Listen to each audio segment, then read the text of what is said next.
Hi everyone, muscle கொத்துனவங்கள். இன்றைக்கி என்ன வீட்டில் பார்க்க போகிறோம்னா செம்ம இன்ட்ரெஸ்டிங்கான டாபிக் ஒன்று பார்க்க போகிறோம். என்னென்னா நம்ம சுற்றும் போது நம்ம தலை வந்து சுற்றுற மாதிரி ஃபீல் பண்ணுவோம், அதாவது டிசியாக ஃபீல் பண்ணுவோம். இது எதனாலன்னு சொல்லி யோசிச்சு பார்த்துருக்கீங்களா?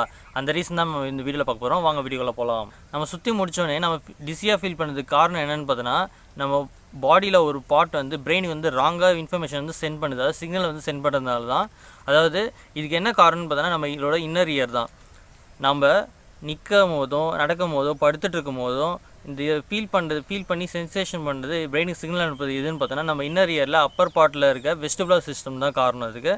இதுக்கு வந்து ஆத்தோலிட்டிக் ஆர்கன் ஒன்று இருக்குது. அதாவது என்னென்னா கிறிஸ்டல் ஃபார்மில் கால்சியம் கார்பனேட் வந்து இருக்குன்றாங்க. அதாவது கால்சியம் கார்பனேட்னா நார்மலாக சொல்லணும்னா இந்த கிறிஸ்டல்ஸ் வந்து நம்ம காது உள்ளே இருக்க ஏர் மாதிரி இருக்க சென்சரி செல்ஸ் வந்து அட்டாச் ஆகிருக்கும்.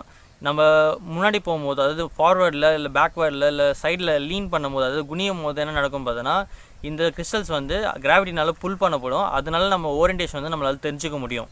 அதாவது என்னென்னா நம்ம எந்த சைடு வந்து திரும்பி இருக்கோம், எங்கே சாஞ்சிருக்கோம் அப்படின்னு சொல்லிட்டு நம்மளால் சென்ஸ் பண்ண முடியும் பிரெயினுக்கு வந்து சிக்னல் அனுப்புறது மூலமாக.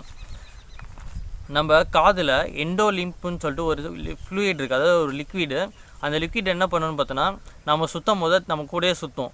அப்போ என்ன நடக்கும்னு பார்த்தோன்னா நம்ம வந்து டிஸியாக ஃபீல் பண்ணுவோம். சுற்றிட்டு இருக்கும்போது டிஸியாக ஃபீல் பண்ண மாட்டோம், மயக்கம் வர மாதிரி.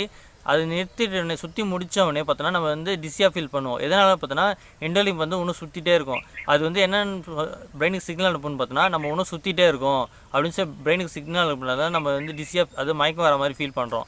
எப்போ இந்த எண்டோலிம்ப் வந்து மோஷனில் இல்லாமல் நிற்குதோ அப்போ வந்து பிரெயின் வந்து நம்ம நின்றுட்டோம் அப்படின்னு சொல்லிட்டு சிக்னல் அனுப்போம். இது மூலமாக நம்ம வந்து டிஸியாக ஃபீல் பண்ண மாட்டோம், மயக்கம் வர மாதிரி ஃபீல் பண்ண மாட்டோம். ஒரு எக்ஸாம்பிள் ஒரு எக்ஸ்பிளைன் பண்ணி பார்க்கலாம். என்னென்னு பார்த்தோன்னா நீங்கள் வந்து ரைட் சைடுக்காக 5 to 10 டைம்ஸ் வந்து சுற்றி முடிச்சுன்னா பார்த்தீங்கன்னா டிஸியாக ஃபீல் பண்ணுவீங்க. இன்னொரு டைம் இந்த எக்ஸ்பெரிமெண்ட் ரெக்கவர் ஆனோடனே பண்ணுங்கள், செகண்ட் மெத்தடை. இது வந்து இப்போ வந்து ரைட் சைடில் வந்து 5 to 10 times same first step மாதிரி சுற்றி முடித்த உடனே லெஃப்ட் சைடில் 5 to 10 டைம்ஸ் எத்தனை டைம் ரைட்டில் சுற்றிங்களோ அத்தனை டைம் லெஃப்ட்லேயும் சுற்றுங்க.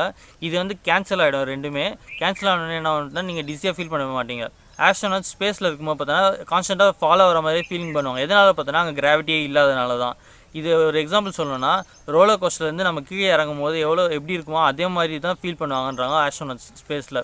ஹோப் இந்த வீடியோ வந்து இன்ஃபர்மேட்டிவாக இருக்குன்னு நினைக்கிறேன். அனில் this is Gautham Thangavel signing off. Thank you.